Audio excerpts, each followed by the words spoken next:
Hi guys, welcome back to my channel. I will show you a video of the past, present, future philosophy of Code Geass that Lelouch presents to us in the second last episode of Code Geass Season 2. I wasn't. I only wanted to give everyone what they wanted. To bring peace to civilization. Disregarding humanity's true nature? That's a matter of opinion. Then you actually imagined you could maintain the world in a perpetual state of now. But life without change might be called anything except life. It's nothing more than experience. But link those together and they become knowledge, right? Schneisel, you truly are superior. So superior you can't even see it. Yes, Emperor Charles sought the past. You seek the present. But I seek the future. But the future may prove to be worse than the present. No, it will be better. Because no matter how long it takes, people will continue to seek out happiness. Even though that will end up making people greedy. Your folly also knows no limit. You're really too emotional about this. Hope and dreams are merely names for aimless fiction. You're restricted, since you belong to the symbol known as a royal family, which looks down on the world. I've seen it over and over. The people who struggle against sadness, those who seek the future, how they all carry on wishing for happiness. Human nature is why I chose Geass and to wear a mask.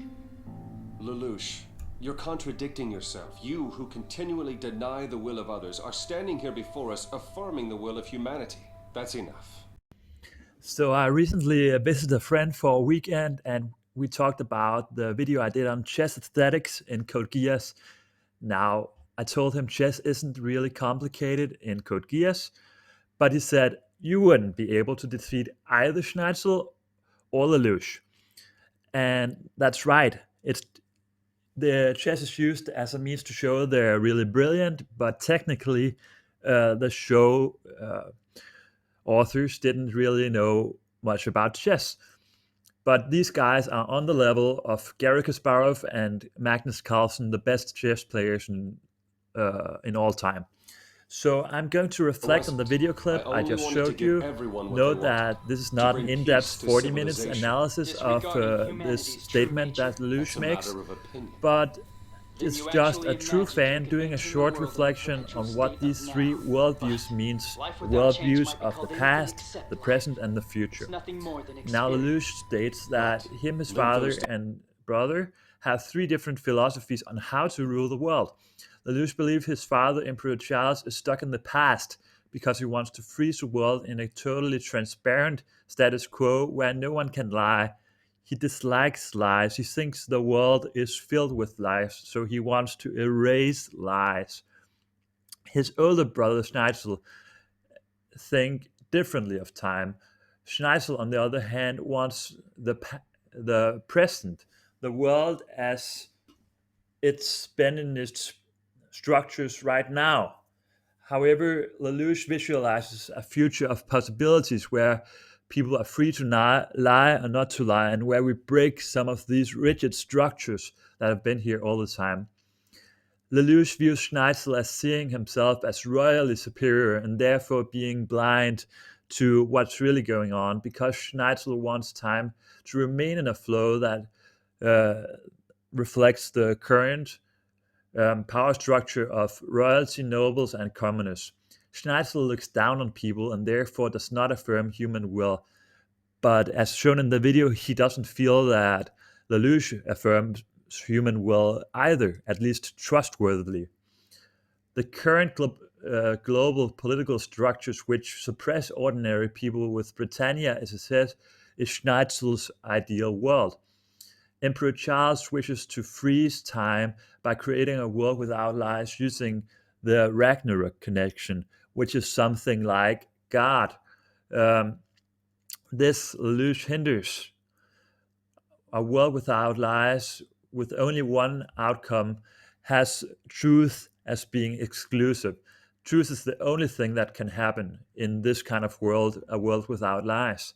Therefore, Lelouch thinks the world without lies is itself a lie, because people will not be able to express themselves authentically. Charles believes that people will accept not being able to do this in time. But Lelouch says that time will never come because that would be a stagnant life and not life at all, since lying can also be an expression of people's true motivations and who they really are. Instead, Lelouch visualizes a future without this type of control that Schneitzel and Charles wish to enforce. In the end, he sacrifices himself as a scapegoat for the sins of the world in order to achieve the freedom he wants for the world. Freedom is a kinder world, as his sister Euphemia and Nunnally envisioned it. And Charles tried to envision it too, but Lelouch doesn't view this as a kinder world because people are not able to be kind to each other genuinely, but are forced to be kind to each other. Lelouch's world is a world where kindness is expended to everybody, as Lelouch, and this might come about by lying. Lelouch is a utilitarian, even at the expense of his own life. So, having become a scapegoat, Lelouch hopes to save the and save the world and break the chain of hatred that Charles also addressed in his World Without Lies.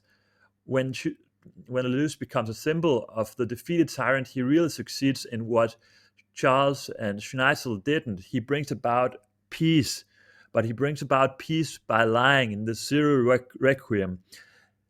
So he does it according to his philosophy, where you can express yourself by lying and doing mirrors and charades. So that's it for this video. I hope you will like, comment, subscribe, and share, and have a nice day.